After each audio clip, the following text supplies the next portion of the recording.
Bonjour. Aujourd'hui, j'ai envie de vous parler d'amour. J'ai envie de vous parler d'amour et j'ai choisi un fond vert parce que il semblerait qu'il y en ait beaucoup parmi vous qui aient besoin de verdure, mais que vous soyez trop occupés à gagner des billets verts pour essayer d'aller prendre un peu de temps pour vous. C'est dommage. C'est dommage parce que c'est là où on trouve ses meilleures idées.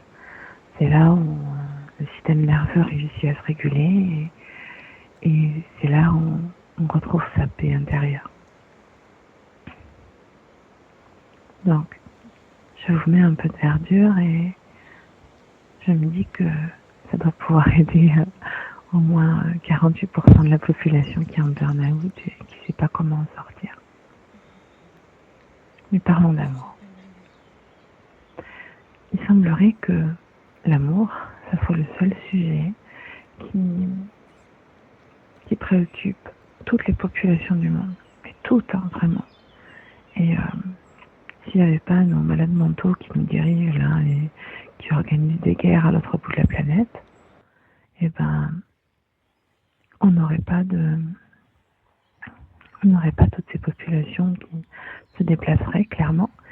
Mais en tout cas, il semblerait que dans les cabinets des psychologues, c'est pas le trauma qui soit le sujet numéro 1, c'est l'amour.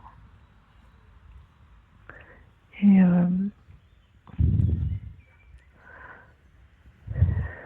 j'ai envie de parler de ça parce que je trouve ça terriblement injuste en fait. Je trouve ça terriblement injuste parce que, bon, bien sûr c'est arrivé à plein de gens en France, hein. Je vais pas dire que ça m'est arrivé qu'à moi, mais le truc c'est que je sais que ça pourrait être mieux, en fait. Et c'est ça que je trouve frustrant parce que je sais que dans les pays du Nord ça se passe pas comme ça et les gens ils sont heureux. Et alors voilà ce qui se passe, c'est que les femmes, enfin dans la Bible il y a écrit la femme parfaite. Ils n'ont pas compris qui était Marie en fait. Ils n'ont pas compris que c'était une révolutionnaire, une mouton noire, Marie. Elle se battait tellement contre les autorités juives de l'époque que cette Essénienne qui avait reçu les enseignements par sa mère, par sa grand-mère, par son arrière-grand-mère, tous les enseignements d'Enoch, elle les a transmis à Jésus. Et ça les embêtait drôlement à ces juifs qu'elle ait transmis ces enseignements à Jésus. C'est tellement ballot parce que les enseignements d'Enoch, c'est ceux qui sont dans la Bible la plus ancienne au monde, la Bible égyptienne. Et même moi, je les ai pas lus, les enseignements d'Enoch, alors pour vous dire. C'est que vraiment, ils doivent valoir le coup.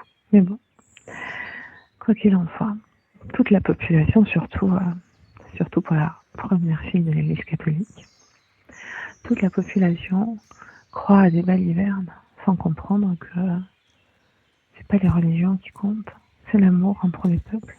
C'est, voilà, tu décides pas, tu tombes amoureux d'un arabe, tu décides pas, t'aimerais être avec un juif, mais sa famille, alors là par contre c'est coton, parce que si t'es goy pour te marier avec un juif, tu peux t'accrocher. Hein.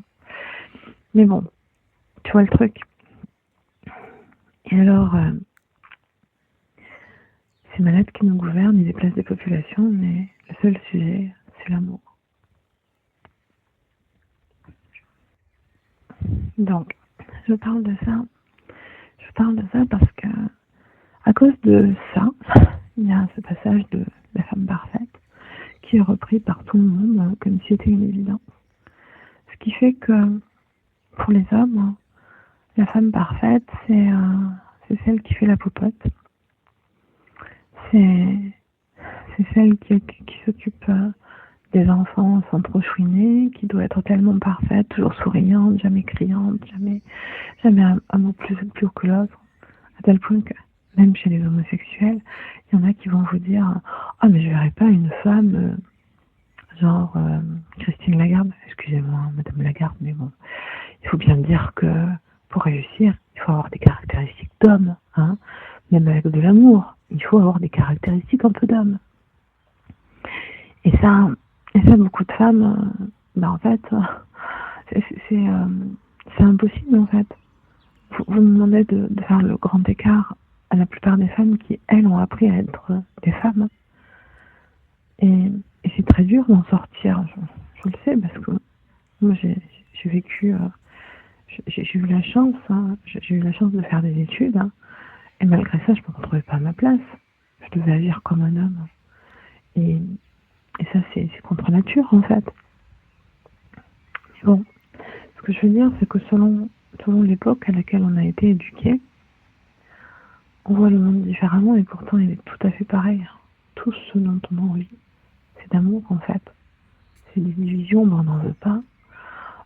Papy qui râle devant sa télé, devant l'insécurité, on n'en veut pas. Mamie qui s'inquiète pour ses petits-enfants, on n'en veut pas. Et ça vient toujours de la même origine, en fait. L'origine, c'est qu'il y a la mère au fourneau, il y a le père qui éduque les enfants, et je suis désolée, messieurs, mais avec la moitié du vocabulaire, c'est clair que si les femmes ne se mettent pas à communiquer avec vous, sinon ça va être galère, quoi. C'est vachement galère. Et moi, j'ai la double peine parce que, en tant que fille unique, forcément, c'est mon père qui jouait avec moi. Donc il jouait à des jeux de guerre. Sauf que si je lui faisais mal, il savait pas les dire. Forcément, un homme, ça va pas montrer ses faiblesses. Attention. Sauf que, du coup, ça fait mal aux filles, quoi. Enfin, une fille, elle comprend pas. Et c'est à la fille de comprendre, mais la mère, elle lui explique pas, parce que la mère, elle est jalouse, en fait. Elle est jalouse de voir son mari, voir les yeux de son enfant briller devant son mari, alors qu'elle, elle tape tout. Le ménage, la popote, le repassage, tout ça. Alors bien sûr, les machos vont me dire oui, mais il pas peur. Oui, peut-être qu'il faudrait en fait. Si vous avez envie d'éduquer vos filles comme il faut et vos garçons comme il faut, il va peut-être falloir qu'on partage un peu les tâches, parce que c'est quand même vachement sympa de faire la cuisine ensemble. Moi, je l'ai pas vécu souvent, mais j'ai bien aimé ça en fait, faire la cuisine avec un homme. Bref. Ce que je veux dire, c'est que il y a d'autres manières d'éduquer et vous les connaissez pas. Alors bien sûr, vous vous dites, ouais, mais moi j'ai survécu. Super, vous avez survécu, vous avez réussi à avoir un job, vous avez réussi à cocher toutes les cases. Mais en vrai, si vous aviez, si on vous avait gueulé dessus toute votre enfance, vous sauriez pas comment faire pour ne pas gueuler sur votre enfant. Si on vous avait frappé toute votre enfance, vous sauriez pas comment ne pas frapper sur votre femme. Et malgré ça, il y en a qui sont assez courageux pour ne pas lever la main sur leur femme. Et il y en a qui sont assez courageux pour ne pas élever la voix, qui ont réussi à réguler leur système nerveux. Mais ça encore, il faut qu'ils aiment le sport, quoi. parce que les filles, en fait, on a vraiment toutes les peines, quoi. C'est-à-dire que on est plutôt dans l'art, mais on nous pousse à aimer le sport. Même quand on est en haut potentiel intellectuel, on l'est uniquement par réaction à ce monde de malades qui nous pousse à réagir avec notre mental plutôt qu'avec notre cœur. Donc on bloque tout ce qui fait le sel de la vie, donc le cerveau droit, ce qu'on appelle entre guillemets le cerveau droit, c'est-à-dire l'art, les gens, la vie, quoi. Enfin, je veux dire, la musique, chanter, danser, dessiner, peindre, tout ce qui fait le sel de la vie et qui nous rapproche des gens, en fait. L'essentiel. Alors c'est vrai, vous pouvez courir comme un hamster pour attraper le temps et faire votre chiffre. Mais si vous n'avez pas une vie à côté, à 80 ans, vous regretterez de les avoir bouffés, vos billets. Vous aurez envie de la personne que vous aimez le plus au monde. Et ça vraiment, je vous le dis en connaissance de cause, parce que, vous voyez, moi, ils m'ont diagnostiqué bipolaire. Mais c'est même pas de la bipolarité, ça s'appelle pas de la bipolarité. Il n'y a aucune maladie mentale qui existerait si on éduquait bien les enfants. Il n'y a aucune maladie mentale qui n'existerait si on aidait les parents à se réguler émotionnellement au lieu de les pousser à bosser alors que ils arrivent déjà à peine à parler français, quoi. Enfin, je veux dire, il y a un moment où il faut être humain, quoi. Hein. Donc là, vraiment, si vous saviez comme je regrette, j'ai pas su dire à l'homme que j'aime que je l'aime. Je vais vous raconter, puisque de toute façon, je l'ai tellement déshonoré que de toute façon, foutu pour foutu, ben, tout le monde va avoir la primeur de ma vie privée. La dernière fois que je l'ai vu, je, je, je lui ai dit que j'avais pas envie. Et lui, il a dû croire que je parlais de lui. Il a dû se sentir rejeté. Alors que moi, ben j'ai besoin d'y aller lentement, en fait. J'ai besoin, j'ai besoin qu'un homme il me fasse la cour, en fait. C'est aussi ballot que ça. Et à cause de la vie moderne, les hommes, ils nous poussent à travailler. C'est pas ok avec mon système nerveux. Moi, j'ai besoin d'être en sécurité affective avant de pouvoir travailler, parce que travailler à ses côtés, mais aucun souci, j'ai envie de le faire 10 000 fois. Je peux déplacer des montagnes, moi, pour lui. Mais je peux pas le faire si je suis obligée de bosser comme une malade et que je veux faire tout toute seule. Ça, je peux pas, quoi. Enfin, faut être raisonnable dans la vie, quoi. Je veux dire. Et puis surtout à mon âge, je veux dire, j'ai la sagesse des anciens, quoi. J'ai un vécu, j'ai des connaissances, j'ai la sagesse, en fait. J'ai la sagesse et c'est à ce moment-là où on voudrait me foutre au reclus, quoi.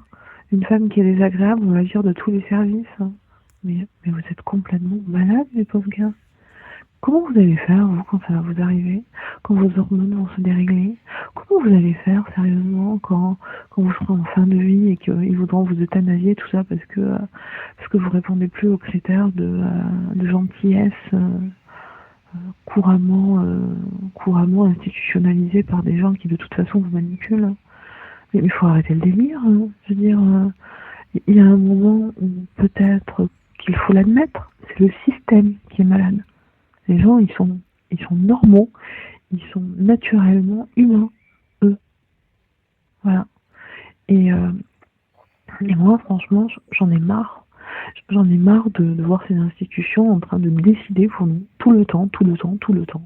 Alors voilà, on décide à Paris des programmes d'éducation des enfants qui doivent porter des masques, ne savent pas parler, ne savent pas jouer, ne savent pas communiquer entre enfants, et à côté de ça, on leur impose de parler de sexe. Mais les gars, il va falloir redescendre sur terre, hein. C'est de communication homme-femme, de comprendre en fait. Parce que moi, quand je l'ai repoussé, après, il m'a repoussé, mais il m'engueule. Moi, j'avais juste envie qu'il me prenne dans ses bras et il m'engueule. Mais moi, j'ai pas compris. Moi, j'ai pas compris, quoi. Et après, il me jette à la rue, comme si je devais... je vais pas le dire parce que il sait très bien ce que ça m'a fait de mal. Enfin, je crois. J'ai pas envie de l'humilier un peu plus parce que sinon, il n'aura pas le courage de m'appeler, il n'aura pas le courage de me dire, bah écoute, je suis désolée, maintenant je suis avec quelqu'un, ça me ferait mal qu'il soit avec quelqu'un. Mais bon. Est-ce que c'est de ma faute, moi, si le système il veut pas qu'on régule nos émotions? Est-ce que c'est de ma faute à moi? Et je me dis, ça arrive au moment où j'ai toutes les propositions du monde, où on m'invite. Ouais. Voilà. Je viens de perdre l'homme de ma vie et je sais comment on peut réorganiser notre planète pour qu'elle aille bien. Mais je m'en fiche complètement parce que c'est avec lui que j'ai envie de le faire. Voilà. Bon. Écoutez, moi, je vais vous laisser parce que je vais aller réguler mon système nerveux. Je vous souhaite une très très belle journée. Essayez de lever le pied parce que, vous savez, les imbéciles de la Silicon Valley, ils vous parlent du 80-20, mais ils ne vous ont pas parlé du 20-80 en fait. C'est-à-dire qu'il faut se situer entre 20 et 80% de son potentiel. Pourquoi? Parce que en dessous, c'est que vous n'en avez rien à faire. C'est-à-dire que vous êtes un glandeur et que vous n'avez rien à faire dans l'entreprise où vous êtes. Ça ne vous plaît pas, donc ça ne vous plaira pas plus demain ou le jour d'après. Et puis vous allez miner le moral de tout le monde. Et plus de 80, vous détruisez votre santé. Donc voilà. Hein, je dis ça